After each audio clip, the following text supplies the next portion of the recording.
एक गांव में एक सुखी परिवार रहता था। उस परिवार में 3 भाई और एक बहन थी। उनके माँ बाप उन चारों से बेहद प्यार करते थे, मगर बीच वाले बेटे से थोड़ा परेशान थे। बड़ा बेटा पढ़ लिख कर डॉक्टर बन गया था और छोटा बेटा भी पढ़ लिख कर इंजीनियर बन गया था। मगर बीच वाला बेटा बिल्कुल गंवार और आवारा किस्म का था। कुछ समय बाद उनके दोनों बेटे डॉक्टर और इंजीनियर ने शादी कर ली और महीनों के बाद ही इनकी बेटी का भी एक अच्छे घराने में विवाह हो गया। मगर बीच वाला बेटा अभी भी कुंवारा ही था। वह अनपढ़ था और कहीं पर मजदूरी का छोटा सा काम करता था। उसको शादी के लिए कोई भी लड़की नहीं मिल रही थी।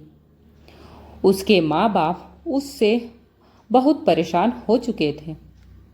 अब जब भी उनकी बहन अपने मायके आती तो वह अपने डॉक्टर और इंजीनियर दोनों भाइयों से मिलती थी, मगर बीच वाले भाई से बहुत कम मिलती थी, क्योंकि वह उसे ज़्यादा पैसे नहीं दे पाता था। लेकिन फिर भी वह अपनी बहन से बहुत अधिक प्यार करता था। कुछ समय के बाद उनके पिताजी की बीच वाले बेटे की बिना शादी किए बिना ही मृत्यु हो गई। उनकी माँ ने सोचा, कहीं अब किसी के मुंह से बंटवारे की बात निकले, इसीलिए अपने ही गांव में एक सीधी साधी लड़की से मझले बेटे की शादी करवा दी। शादी होते ही न जाने क्या हुआ, अनपढ़ बेटा मन लगाकर काम करने लगा और पहले से कहीं ज़्यादा मेहनत भी करने लगा। अब कोई भी पुराना दोस्त उसको मटर गश्ती के लिए बुलाने आता तो वह मना कर देता। एक दिन उसके डॉक्टर और इंजीनियर भाइयों ने सोचा कि यह तो गंवार और अनपढ़ है, हम इससे कहीं ज़्यादा पैसे कमा लेते हैं, इसलिए अब हमें बंटवारा कर लेना चाहिए। माँ के लाख मना करने के बाद भी दोनों बेटों ने बंटवारे की तारीख तय कर दी। उन्होंने अपनी बहन को भी बुला लिया। तभी उनका गंवार भाई कहता है कि तुम लोग बंटवारा कर लो, मुझे जो बचे वो दे देना या ना देना, मैं शाम को आकर अंगूठा लगा दूंगा।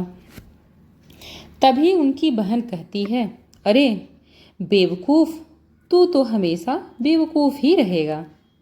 जमीन का हिस्सा तो आमने सामने बैठकर होता है। और उनकी माँ भी उसे काम पर जाने से रोकती है। उसी वक्त वकील भी वहाँ आ जाता है और कहता है कि आपका सारा हिस्सा मिलाकर 10 बीघा जमीन और एक मकान है। अब बताओ किसको कितना हिस्सा देना है, मैं उसी हिसाब से कागज बनवा दूंगा।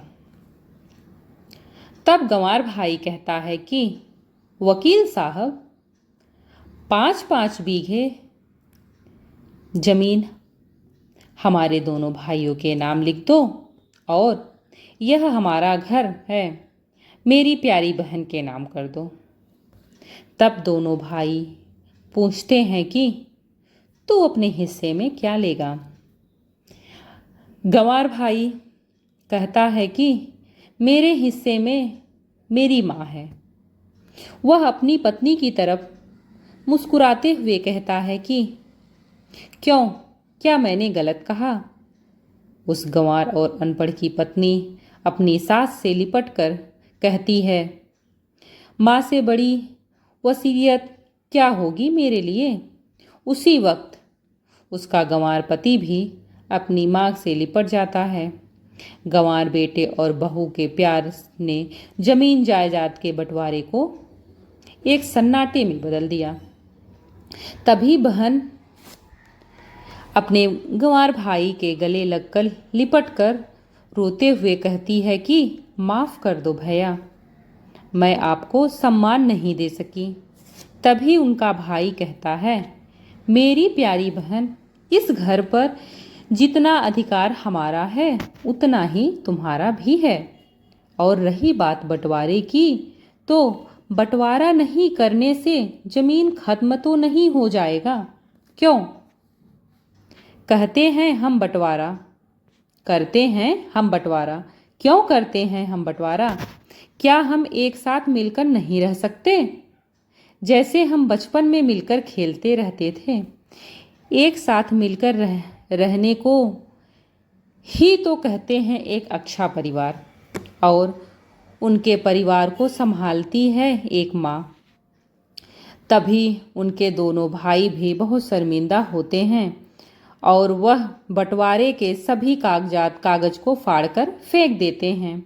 और उस दिन के बाद से उनका पूरा परिवार एक खुशी खुशी के साथ रहने लगता है।